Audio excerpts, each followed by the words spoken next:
Why do you think Tool and Primus get roped together so much? I think it's a little bit more than the music. I think it's something about the mystique of each band. What's up, guys? Welcome back to Lone University. Today, two huge worlds collide. That is Primus and Tool together on stage covering a Tool song, which is Aenema from their 1996 album, Aenema. I got wind of this video a couple weeks ago and thought I had to precede this video with Tool and Primus, so I've done Aenema. Jerry was a race car driver, and I'm tying it off with this third video of them together. I often hear Tool and Primus talked about in these same circles, and I don't think the bands could be any different musically, but as their personality, in terms of the band's personalities, they are so much alike in a lot of ways, and I'm excited to see that come together. This was filmed and performed less than 6 months ago on April 17th, 2023, a benefit concert for friends of the band Jimmy Hayward, who has been courageously battling an aggressive form of cancer. So we have Danny Carey, Justin Chancellor, Troy from Queens of the Stone Age, and Les Claypool on vocals and maybe some more stuff. So let's get to it. Tool and Primus, members of each together covering Aenema. Let's do it. I'm already laughing. This is just hysterically cool.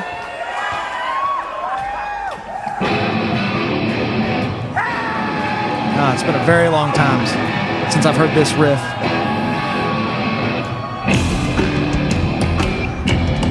Bass tone.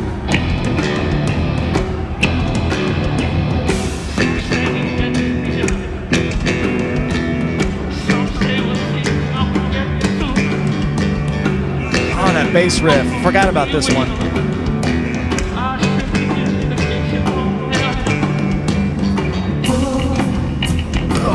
Got the wall bass. When does he ever not, I guess, right? Les Claypool on the vocals.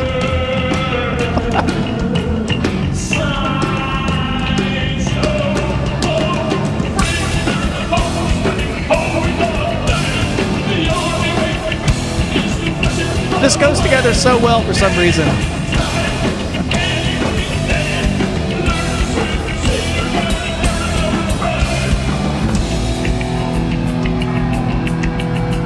This is cool because unless I've just been living under a rock, there's not a lot of really well-shot Tool videos. That's my opinion. If I miss them, let me know, link me some. But I feel like other bands I got into growing up, Rush, Metallica, Dream Theater, there's just a plethora of live DVDs pro-shot. There's some great fan cams of Tool. And of course, they have their music videos, which are more cinematography. But I've not seen a lot of well-produced Tool videos other than that one from the 90s from Sober. So I don't get a lot of chances to see Justin play, hear his live tone. This sounds like it was, a board mix, more professionally mixed or produced, not just a cell phone in the crowd. The tone is such signature Justin. He's got the wall bass. I'm going to get a look at his gear as I can see it a bit more, but this is crazy cool. Hearing Les Claypool do the vocals in place of Maynard is oddly fitting. And I think the thing I'm noticing about the bands, as I said, they couldn't be more musically different in my opinion. In terms of just the songwriting, I suppose, there's always that element of Tool that's kind of tongue-in-cheek, like they take themselves seriously, but they kind of troll the fans, they troll interviewers. Maynard comes out a very satirical version of himself on stage a lot, having seen them live, the costumes, where he stands, what he says. And I think Les Claypool has a lot of that in Primus as well. He's kind of joking. It's kind of meta in a way. So hearing him kind of do those vocals and act the way he is, this is kind of in character for Maynard as well. He's got the big mask headdress thing on. It's really interesting. And something else is that his vocal style can work for a lot of stuff with Maynard. Maynard's vocals can be kind of sung in a lot of ways. So it kind of fits here. It makes me wonder if they chose that song. I'm going to go back and get a bit and keep this going. This is great.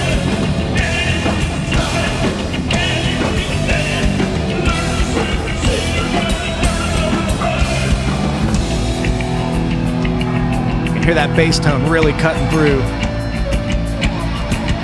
I see some Mesa power amps.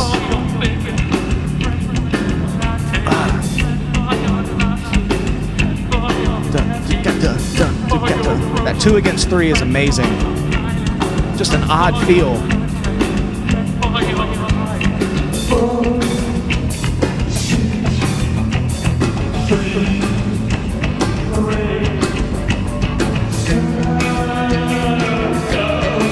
Man, that is such a beautiful bass.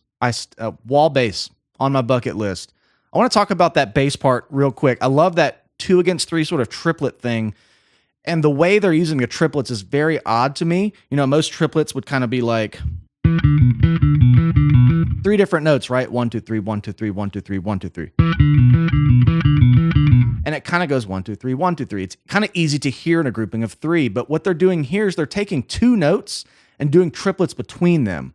So why that sounds confusing is that if I were to just play 2 notes back and forth, you could accent that a number of ways to make it completely feel different. So let me show you. Let me just do straight 8th notes. 1, 2, 1, 2.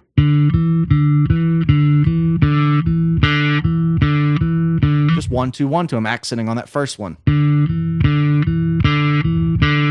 Now, if I do the same thing but accent every third, it's got 2 notes kind of in this 3 pattern. And if you translate to that riff, it sounds like he was going between the open D string and the G. 8th notes, 1, 2, 1, 2. But he's going.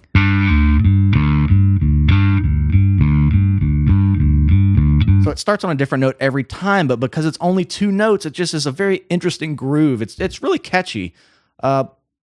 Really awesome. Let's keep going. He's taking it down that lower.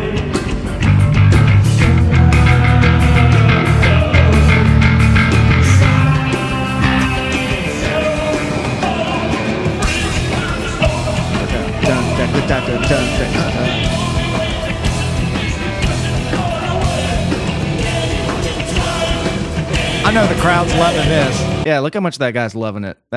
This is probably just so cool for them.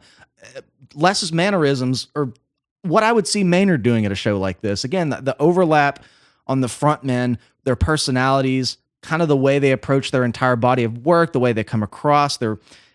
That's the common thread I see. It really makes that bond kind of special between the 2 bands.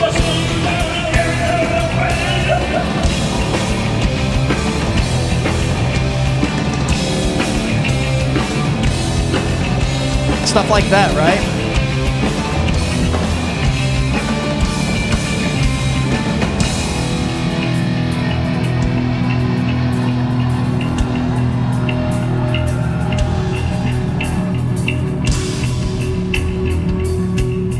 Looks like he got a little off there. Kind of interesting. Oh well, it's live music. That's what's great about live music. See, he's trying to get back on that triplet train there. He's trying to go.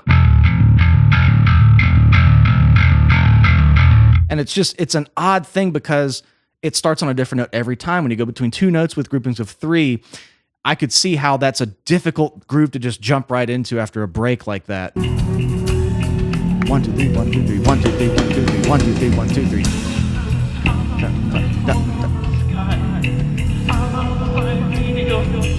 See, Les can do the Maynard thing really well. Especially with the effect on the voice.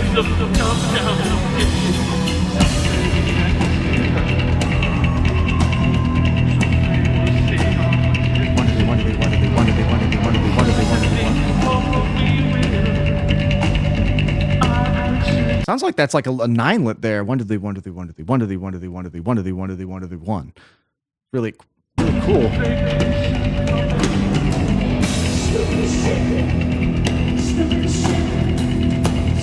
Love how that fast picking on bass just beefs up the vibe of this section.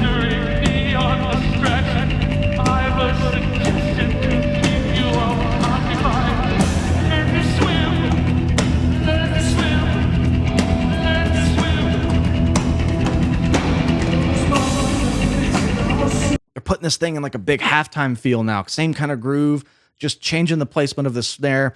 And I don't have in my information here who's the other drummer. Is this a member of Primus? Is this a member of Queens of the Stone Age? I'm not sure. But the 2-drummer thing is interesting to be pulled off in any number of bands. King Crimson. I saw King Gizzard and the Lizard Wizard do that. But for a Tool song, definitely cool. I'm going to try to pay more attention to see who's playing what, if they're just playing the same part. But just loving the upfront bass tone. I can really see what he's doing, which is not the case, as I said. There's not a ton of videos of him playing live that are you know, well shot.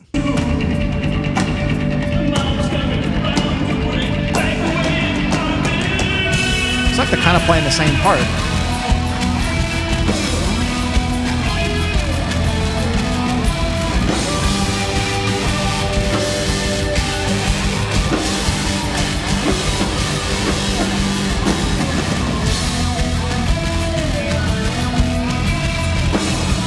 It's like they're playing the same part. Super cool.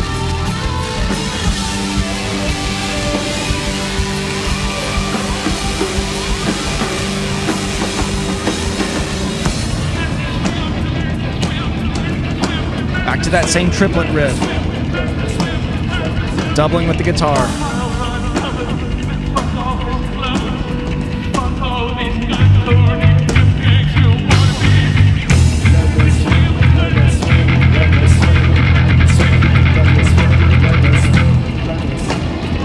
Still on that kind of ninelet thing. You know, at first I didn't read Adam Jones, and I was like, this guy actually kind of looks like Adam Jones a little bit. Shorter hair, I guess.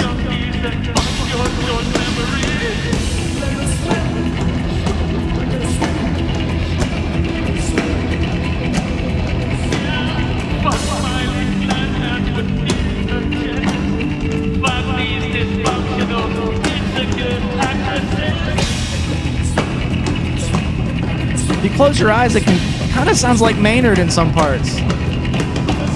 It's a great mix.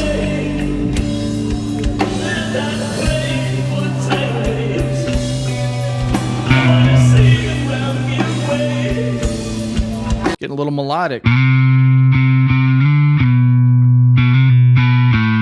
Really cool.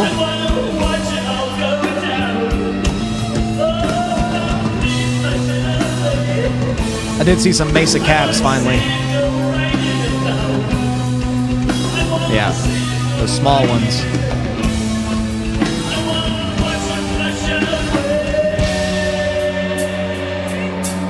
Hanging on that F sharp. That was cool.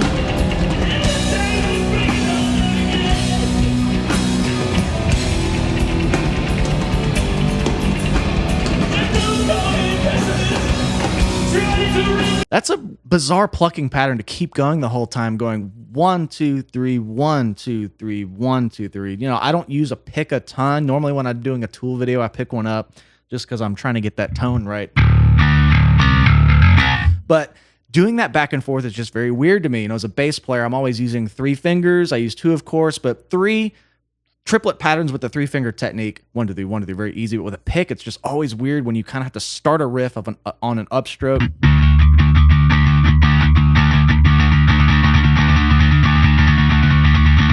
Just very interesting. It's kind of, you kind of have to keep thinking about it.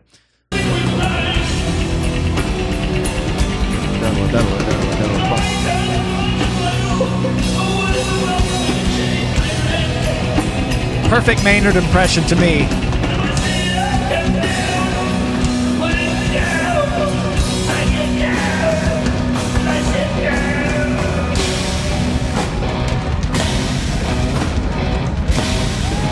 Ooh, those drum parts, lining those up.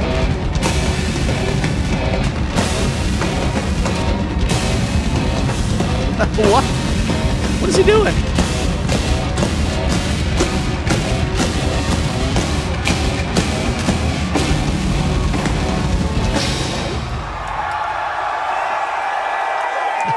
Super cool. Super, super cool. I've also gotten wind a while back that Primus toured the A Farewell to Kings album and played it in its entirety maybe, or a couple songs from it. I've yet to even watch that. I just saw some articles on it. But I love that Primus are and have jumped into bands they're commonly referred with, either or bands that have influenced them and have taken on covering their songs, and it's really cool. You know, a lot of comments I get on these Primus videos is it's garbled noise, I don't really get it, but those are talented. Those are some of the most talented musicians. And just the way their cacophony of harmony comes together may not be for you, but they are super good. Les Claypool, Larry, the guitar player, who's not in this video, but just speaking on behalf of Primus, I'm coming to learn how great and talented of musicians they are. This was really cool to see this. This is not a song you just pick up and learn the chord progression. You got to learn the intricacies of it. This was a great watch. I loved seeing Les kind of imitate with his own spin Maynard's mannerisms, and just really great to see Justin play live.